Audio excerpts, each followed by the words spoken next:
Sullivan. I'm a former IRS agent and teaching instructor.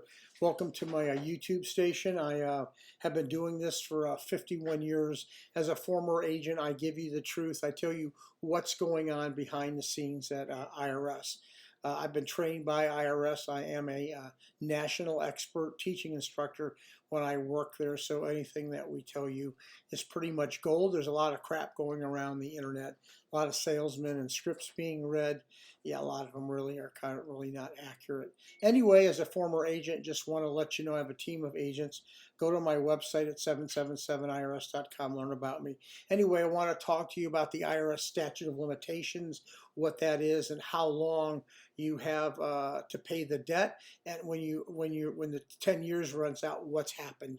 First of all, the IRS has a 10-year statute of limitations. It starts when your taxes are actually assessed by Internal Revenue Service. You may send your tax return in on April 15th. IRS gets it, processes it, puts it on the computer for June 1st. Let's just look at that scenario. 10 years from that date, 10 years from that date, 10 years, your case is over. Now, there's a caveat. If you filed a bankruptcy, if you filed an offer in compromise, if you filed a collection due process, and enters a payment agreement, very short period of time. Those are things that can extend your statute. You can pull your IRS transcript at irs.gov, pull your transcripts up, find out when your statute date is over. Sometimes they tell you, sometimes they don't, depending on the transcript. But if you call a professional, we have software that can tell you when that's called the CSED date, the collection statute is over. Once that 10 years is over, it's over.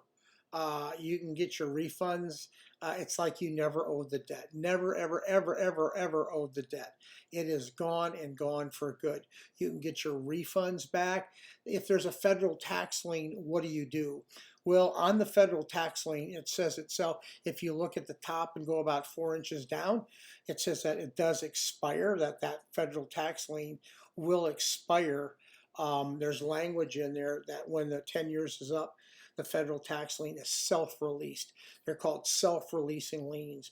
If you want a hard copy of that lien, you can get them from the Cincinnati Service Center, where you can make a request. There's a phone number. If you go ahead and Google IRS federal tax lien releases and go to the IRS site, they will give you an e-fax number that you can ask them to go ahead and release your federal tax lien and send you a copy. They won't send it to the courthouse, they will send it to you. Once you receive that federal tax lien, you will have to take it down to the courthouse, have a date stamped, and then go in. Make sure you get a copy.